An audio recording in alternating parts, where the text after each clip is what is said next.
Hello everyone, I'm Raven Shadowmere, and you're tuned in to Midnight Mysteries. Today, I'm going to tell you a story that you probably haven't heard before, but it's going to give you chills.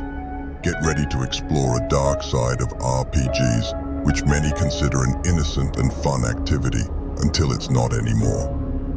Imagine a group of friends gathering on a cold winter night in a small town in the United States in 1985. The plan was simple. A horror RPG session to pass the time and have some fun. But what they didn't know was that something much more sinister was about to unfold that night.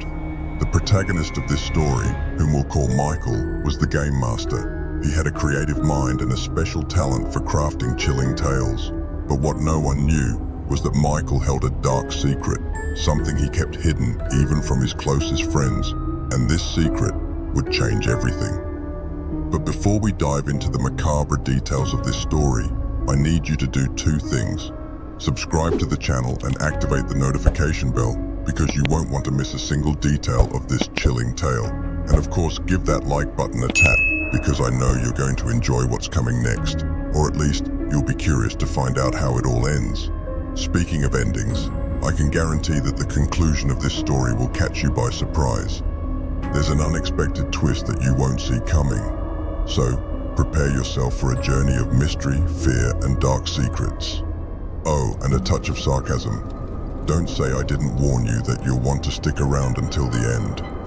Now, let's go back to that winter of 1985 and discover how a simple RPG game turned into the worst nightmare for these young people. Are you ready to uncover what really happened on that chilly night? And more importantly, are you prepared to learn the secret that Michael has kept? From the RPG Horror Story series. If you are here, it's because you are ready to dive deep into this horror story. So, let's go. Close your eyes and picture yourself in a small town in the heart of the United States. In the year 1985, snow falling outside, the wind howling through the cracks in the windows, and a group of friends gathered around a table, ready to play a horror RPG. Michael was the game master that night. He had always been a peculiar kid with a fascination for dark stories and the occult. His friends, John, Lisa, Danny, and Karen, were used to his elaborate plots full of suspense. They trusted Michael to guide them through terrifying adventures, but nothing had prepared the group for what was to come. The game started like any other. The story Michael had prepared revolved around an ancient, abandoned mansion deep in the woods.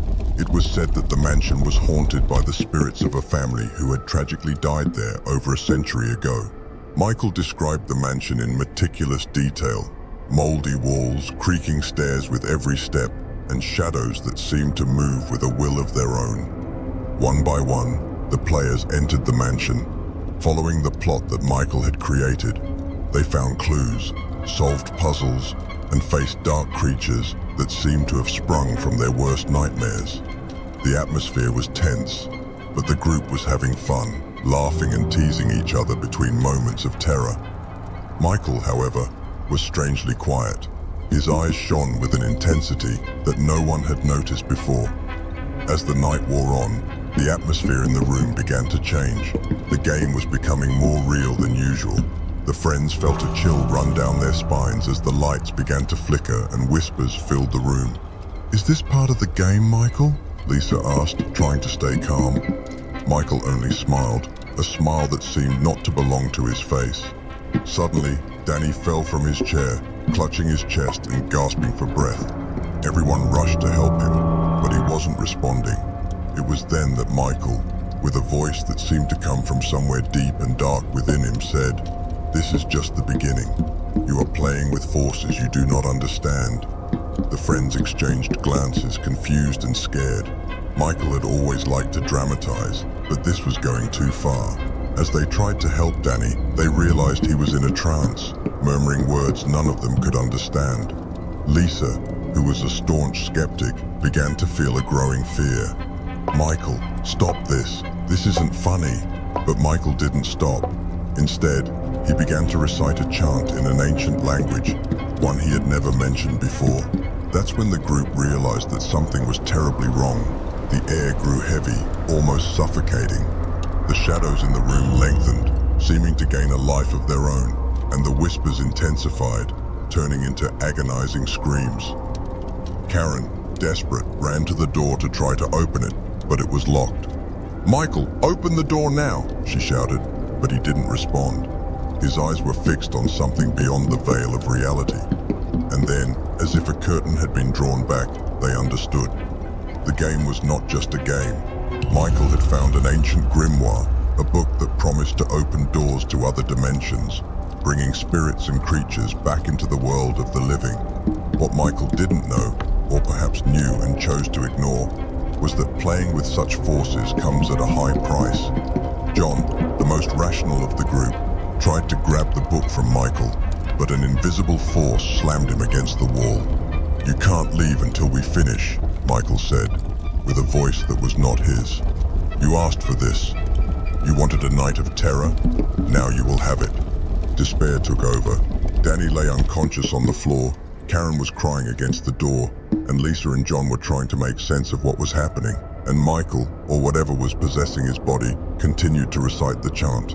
The temperature in the room plummeted, and a spectral figure began to form in the center of the game table. Lisa, despite her fear, decided she needed to do something. She remembered a Latin lesson she had taken in high school and began to recite a prayer that her grandmother had taught her. The shadows hesitated, the whispers diminished, and the spectral figure seemed to weaken. For a moment, Michael appeared to come back to himself. "Please, help me. I didn't know it would be like this," he whispered, tears streaming down his face. John, seizing the moment, grabbed the grimoire and began to flip through it frantically, searching for anything that might undo what Michael had started. But the book was written in a language he didn't understand. He turned to Lisa. "Can you read this?" She took the book, and using the little she remembered from Latin and what she could deduce, began to chant what seemed to be a banishment spell. The spectral figure started to dissipate, but something else was wrong. The walls of the room began to tremble, and the voice that had once belonged to Michael now seemed to be screaming from within him. "You can't send me back. I'm not finished yet." With one last effort, Lisa shouted the final words of the spell, and an explosion of light filled the room. When everything calmed down, Michael lay unconscious on the floor, as did Danny. The lights stopped flickering and the screams disappeared. The room returned to normal, but the trauma of that night would stay with them forever. The friends helped Michael and Danny to their feet, still dazed and speechless. No one knew exactly what to say. The only thing they all knew was that they would never play RPGs together again, and that Michael's book needed to be destroyed. That night, as they burned the grimoire in the fireplace of the house, Michael confessed what had happened. He had found the book in an antique shop, and driven by curiosity and the desire to make the game scarier than ever, decided to use some of the enchantments to make the experience more realistic. But he didn't know that the words he recited were real, that the book contained true magic, and that he had opened a door that should never have been opened. What happened that night was a warning, a reminder that some things should not be tampered with. Some doors, once opened, cannot be closed. Michael and his friends never spoke about what happened that night, but they all knew that something had changed forever. When they all decided to gather on that cold winter night, no one imagined it would be a night that would change their lives forever. The wind howled outside, as if nature itself sensed what was about to happen. Inside Michael's house, the atmosphere was one of excitement and anticipation. The dining table had been transformed into a complete RPG setup with detailed maps, character sheets, and, of course, the old grimoire that Michael had found a few days earlier. Michael, always the most creative one in the group, was especially animated. "This game is going to be different," he said, with a sparkle in his eyes that no one had noticed before. "I want it to be as realistic as possible, so you all feel every moment of tension and terror." Lisa laughed, rolling her eyes. "You always say that, Michael. Come on, start the game. We don't have all night." Little did they know that this would be one of the longest nights of their lives. Michael began to narrate the story of the RPG. You are a group of paranormal investigators hired to explore an old abandoned mansion in the middle of the woods. They say this mansion is haunted by the spirits of a family that died tragically. You arrive at the mansion on a stormy night, the wind howling around the house, and you feel a chill as you approach the entrance.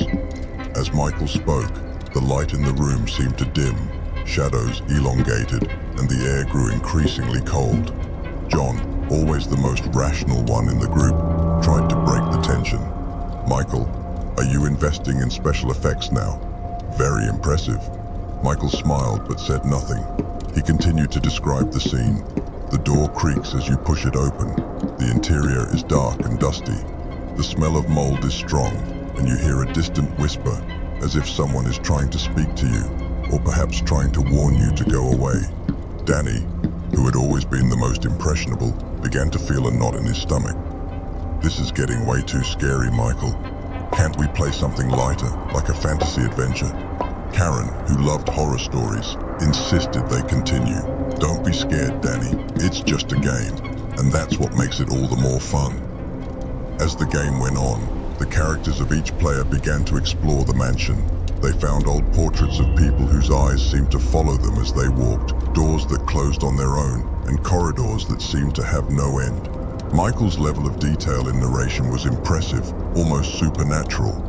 It was as if he was seeing everything with his own eyes and describing it in real time. Then strange things began to happen in real life.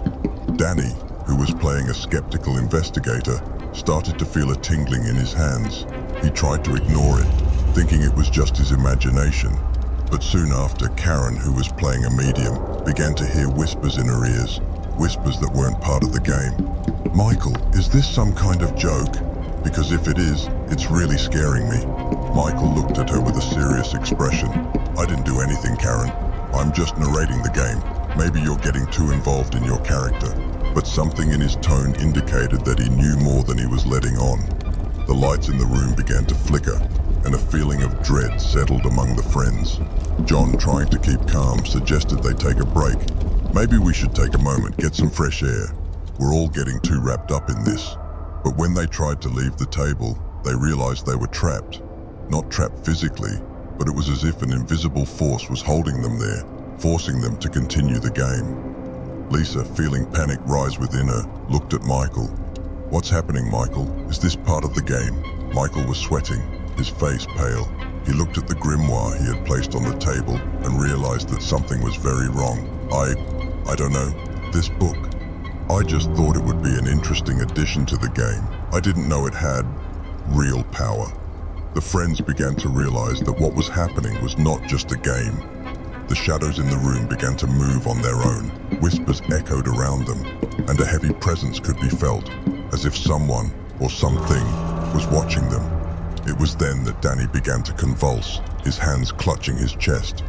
I can't breathe. Someone help me. Karen tried to hold his hands, but a shock ran through her body, causing her to recoil with a scream. Michael, what have you done? John shouted, trying to understand what was happening, but Michael couldn't respond. His mind was in turmoil, trying to remember every word he had read in the grimoire, every symbol he had drawn on the table. Lisa, who was the calmest, realized they needed to act fast. Michael, if this is an invocation, we need to undo it. Where's the book? What does it say about banishments? Michael pointed to the grimoire, which was now emanating a faint glow. It's in Latin. I don't understand everything. Lisa grabbed the book and began to flip through it, her hands trembling. She found the page that Michael had used and started to read aloud, trying to undo the spell, but the words seemed to transform as she read them, as if the book were alive, challenging her to find the correct answer. As Lisa tried to decipher the text, things worsened. The windows of the room shattered, letting in the cold night wind, carrying with it the sound of sinister laughter. John, desperate, tried to grab the book from Lisa, but was thrown back by an invisible force. We can't stop now, Lisa. Keep going. Lisa focused, ignoring the chaos around them, and finally found something that seemed to be a solution. She began to recite the words, and the room was enveloped in intense light. For a moment, it seemed everything would return to normal. But then, Michael began to laugh, a cold and inhuman laugh that made everyone's blood run cold. "Do you really think you can banish me so easily?" Michael spoke, but the voice that came from his mouth was not his own. It was deep and resonant, a voice that seemed to come from a very, very distant place. Lisa continued to recite the words, her voice trembling but determined. "I don't know who or what you are, but you do not belong in this world. Go back to where you came from." The spectral figure that had begun to form in the room screamed, a scream that was both of rage and pain. The light in the room shone even brighter, blinding everyone for a moment. When the light finally disappeared, Michael collapsed to the floor, unconscious, the grimoire slamming shut with a bang, and the air returned to normal, still cold but breathable. They all fell silent, trying to process what had happened. Danny was breathing with difficulty but conscious. Karen was silently crying, clinging to John, who was trying to comfort her. Lisa looked at the grimoire, which now seemed like an ordinary book. "We need to get rid of this," she said, her voice hoarse, "and never touch something like this again." They helped Michael to his feet, still dazed, and decided they needed to destroy the grimoire to ensure that nothing like this ever happened again. They went to the fireplace, threw the book into the flames, and watched as it burned, its pages twisting and darkening until they turned to ash. But even as the book disappeared, the group knew that something had changed forever. They had seen something they could never forget, something that defied all rational explanations. They knew they had opened a door that they should not have, and that although they had closed it, the consequences would remain with them forever. Lisa, looking at the flames, murmured, "Some doors were not meant to be opened. I hope we all learned this lesson." Michael, finally finding his voice, replied, "Yes, we learned, but what more can we do now besides move on?"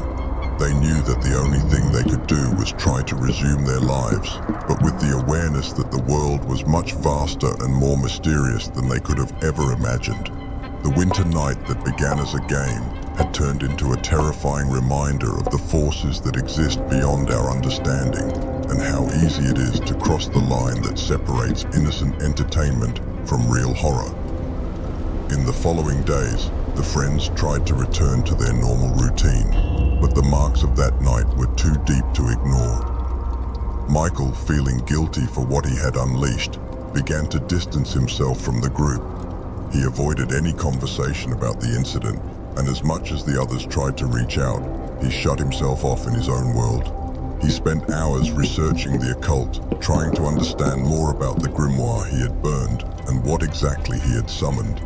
His dreams were haunted by visions of shadows and whispers, and he feared that somehow he had brought something back with him. Lisa, on the other hand, became more determined.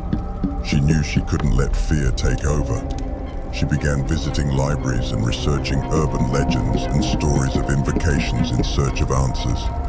It was during one of these searches that she found a reference to an ancient manuscript, similar to Michael's grimoire, known for opening portals to other realms.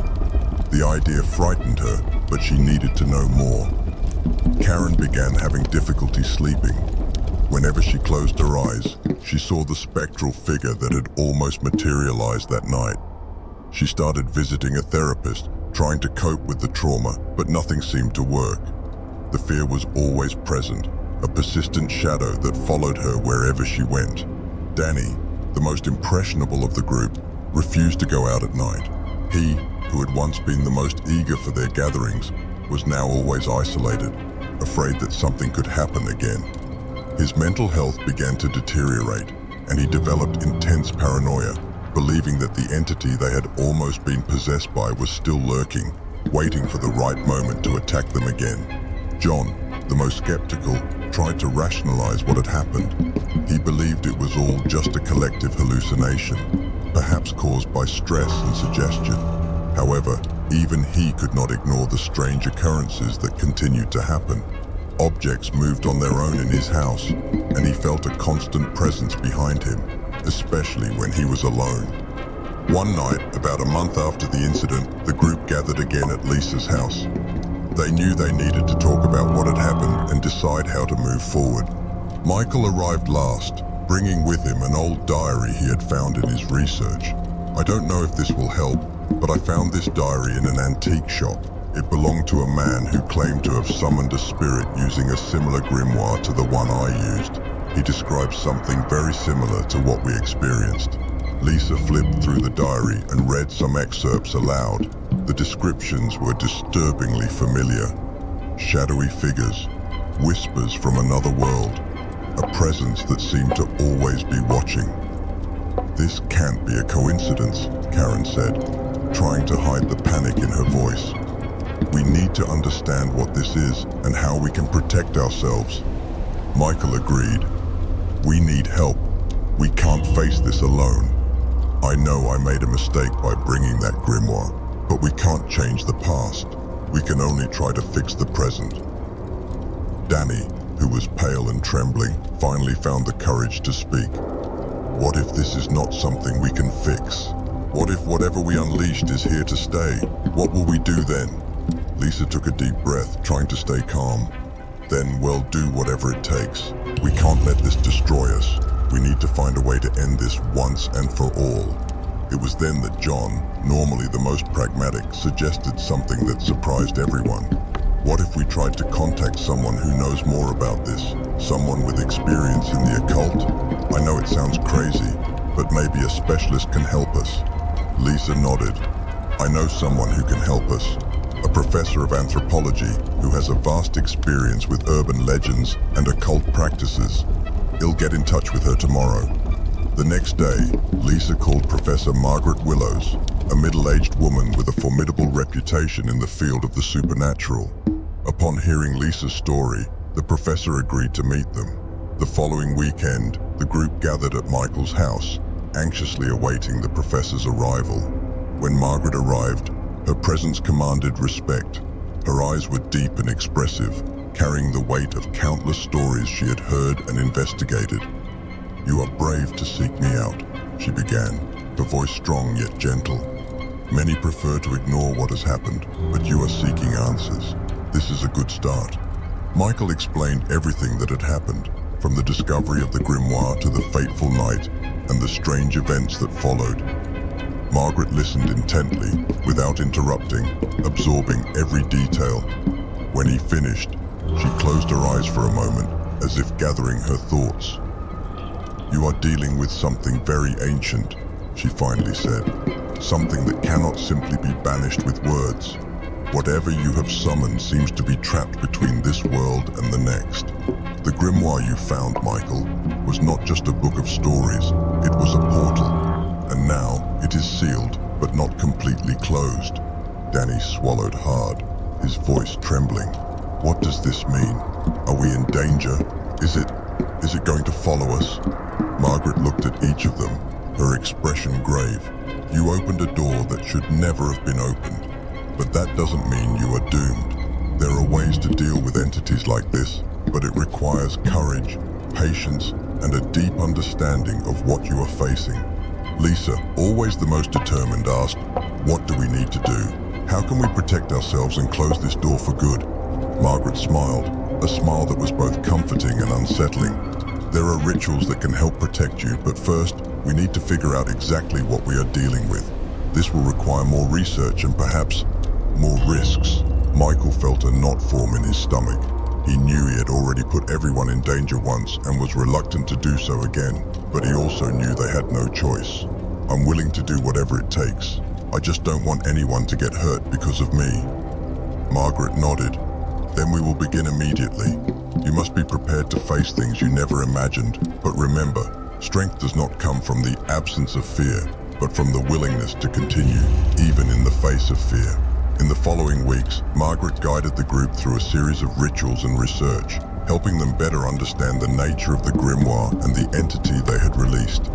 They discovered that the spectral figure that had almost materialized was a spirit trapped between worlds, drawn by the power of the grimoire. It sought a way to complete its passage to the world of the living and would use any means to achieve that goal. Over time, the friends learned to create protective barriers and to use amulets and charms to defend themselves. The process was exhausting and full of challenges, but together, they began to feel that they were regaining control over their lives. But the true test came on a stormy night, very much like the night when it all began. Michael woke from a vivid dream in which the entity called to him, trying to persuade him to open another portal. He knew it was a test, a last attempt to break his will. He woke his friends and explained what had happened. "It's trying to make me open another door. I can't let that happen." Margaret, who had spent the night with them to continue the research, agreed. "It's time to end this. We need to face this entity head on and banish it for good." The group, along with Margaret, began the final ritual. They drew a protective circle on the floor, using salt and sacred herbs. In the center, they placed the old diary that Michael had found, believing it contained the secret to sending the entity back to where it came from. As they recited the final incantation, the room began to tremble. A spectral figure appeared in the center of the circle, struggling against the protective barriers. The air grew heavy, and the temperature dropped drastically. But the friends, guided by Margaret's firm voice, continued the ritual. The figure let out an agonizing scream that echoed through the room like the sound of 1,000 voices lamenting. But as the chant continued, the figure began to dissolve, like smoke in the wind. With one last scream, the figure completely disintegrated, disappearing into the air as if it had never existed. The room fell silent. The oppressive weight that had permeated the atmosphere finally lifted. For a moment, no one moved. They all held their breath, waiting for something else to happen. But when they realized that the danger had passed, they let out a collective sigh of relief. The protective barriers had worked. They had managed to banish the entity back to where it belonged. Margaret was the first to speak, her voice laden with exhaustion, but also with satisfaction. "You did well. You faced what seemed impossible and came out victorious. It's not an easy thing to do, especially when fear is so great. You should be proud of yourselves." Michael, still trembling from adrenaline, looked at his friends. "I don't know how to thank all of you. I know I should never have messed with that grimoire. But you stood by me and faced this with me. I can't express how much that means to me." Lisa smiled, though her eyes were still filled with tears. "We're friends, Michael. That's what we do. And besides, we all learned a valuable lesson about the unknown and the power it can wield." John nodded. "Yes, we learned that some things were not meant to be discovered or invoked, and that sometimes the unknown should remain just that, unknown." Karen, wiping away her tears, added, "And we also learned that together we are stronger than any entity from beyond. We are here for each other no matter what." Danny, still recovering from the fear he had felt, finally managed to smile. "I guess we can say we'll never play a horror RPG again, right?" Everyone laughed, a palpable relief filling the room. Despite what they had been through, there was a sense of renewal, that somehow they had emerged stronger. They had faced something that few could even imagine, and came out on the other side with a deeper understanding of what true friendship and courage meant. In the days that followed, life slowly returned to normal. Michael and his friends remained close, but now with an even stronger bond, forged by fear and victory over the unknown. Michael continued his studies in the occult, but with a new approach, always with respect and caution, aware of the dangers of meddling with forces beyond human comprehension. Lisa continued her quest for knowledge, but now with renewed caution, knowing that some mysteries perhaps should never be solved. John, Karen, and Danny, although still haunted by what they had experienced, began to find ways to cope with the trauma, knowing that, with time, the emotional wounds would start to heal. Margaret bid them farewell with an enigmatic smile. "Remember, what you faced is just a fraction of what exists out there, but if you stay together and maintain your courage and respect for the unknown, you will be ready for anything." And with that, she left, leaving the group with a new understanding of their own strengths and weaknesses. They knew they would never forget what had happened, but they also knew they were more prepared than ever to face whatever might come next. And so, with the entity banished and the threat finally eliminated, our protagonist could breathe a sigh of relief, but with the awareness that the world is a vast and mysterious place, filled with secrets that may never be fully revealed. This was the epic conclusion of a story that began as a simple RPG game, and transformed into a real battle against the supernatural. And you, what would you do if you were in their place? Would you face the unknown or try to flee from it? Share your thoughts in the comments. If you enjoyed this story, don't forget to subscribe to Midnight Mysteries and hit the notification bell for more tales of terror and mystery. And of course, share it with your friends who also love a good scare. Until the next video, and remember, the true horror isn't always in what we see, but in what we can't understand. Until next time, my dear viewers, and in the meantime, keep your lights on and your eyes wide open.